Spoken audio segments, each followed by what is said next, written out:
Hello guys, we're back at it with another video, and we all expected corresponding moves to happen in acquiring Alex Pietrangelo for the Vegas Golden Knights. Nate Schmidt has been circling with plenty of trade rumors over these past 24 hours, and he is sent off to the Vancouver Canucks, which at first glance is perfect for the Canucks. They just lost Tanev due to free agency and Troy Stecher for that matter, so that is helping their blue line greatly, and all they had to cough up for him was a 2022 third-round pick. Talk about a salary dump. This is textbook. Oh my god.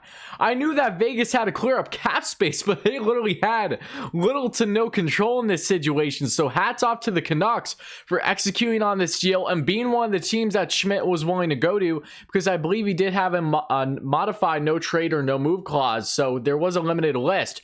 That is huge though. Nate Schmidt is a very solid, a very underrated two-way defenseman in the NHL. And yes, I know the suspension with the PEDs, who cares about that? He's all settled, and I really don't think there was much to that either. But regardless, Nate Schmidt, he's 29 years old. He can play both sides, both the left and the right side of defense. I would assume he play the left side unless they really want him on the right for a certain reason, but he has a cap of 5.95 mil for another 5 years, which I know may seem lengthy, but nonetheless, this is huge for the Canucks. After having really what looked like a bad offseason and losing all the guys in which they were trying to keep for the most part, in the likes of Tyler Toffoli, Markstrom, and Tanev, and you can even throw Stecher in there, they all go to other teams, depart in this year's free agency, but at least they get Nate Schmidt. That is huge for them, and now they have just around a cap space of 2 mil, so they don't have a lot more they can do this offseason unless they do trades, maybe do some salary dumps of their own for players in that bottom 6 in the offense, for instance. That's a possibility, but I'm not going to bank on it. Regardless, this was huge for Benning and the Vancouver Canucks. I love this deal so much. They got him for nothing. This is highway robbery, no doubt about it. A salary dump, that's all you need to know.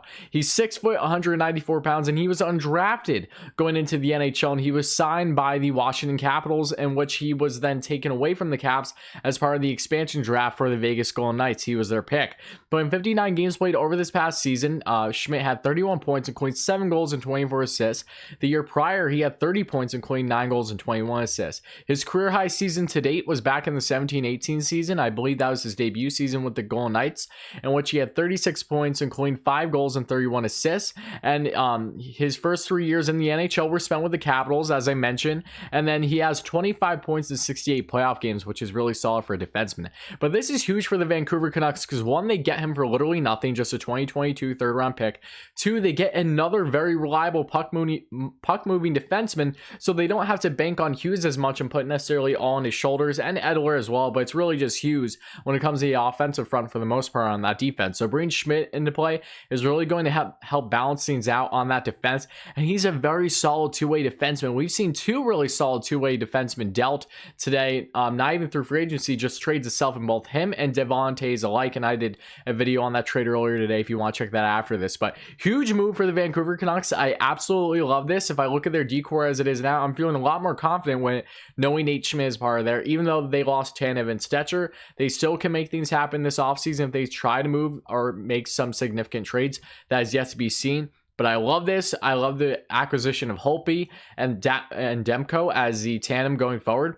I think that would be great for them, but I love this move. I really do. Vegas, they had to do a salary dump. They may very well do one more salary dump, if you will, for another player, including the likes of Marc-Andre Fleury. So be on the looks regarding him, because he surely seems like he's on his way out for Vegas. But a huge move for the Vancouver Canucks. They get Nate Schmidt for literally nothing.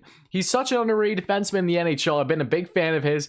I love his two-way game. He can bring up the rush. He can be a quarterback on the power play, need be, but he won't need to be that guy in Vancouver, obviously. If anything, he could be on the second power play unit, because he won't be on the first unless they put him and Hughes, in which it will be deadly all in one. So we'll see what happens there, but I love this. I'm really excited to see what Nate Schmidt will do for the Vancouver Canucks. I think his offensive production may even go up, just in the style of play that Canucks are known for, and really having another puck-moving defenseman, I think is going to do wonders for them, and they got him for literally nothing, so take that into account. But that's my thoughts on this video, guys. Let me know your thoughts in the comments below. Whether you're a Vegas Golden Knights fan, make sure to check out my Alex Pietrangelo video I just did of him signing, and also other videos as well. Or if you're a Vancouver Canucks fan, I want to hear all your thoughts, of course. Canucks fans, how happy are you about this deal? You should be ecstatic, and rightfully so. I cannot say enough good things about it, guys, but make sure to let me know all your thoughts in the comments below. As always, hit that like and subscribe button if you enjoy this kind of hockey content, and I'll be back very, very soon.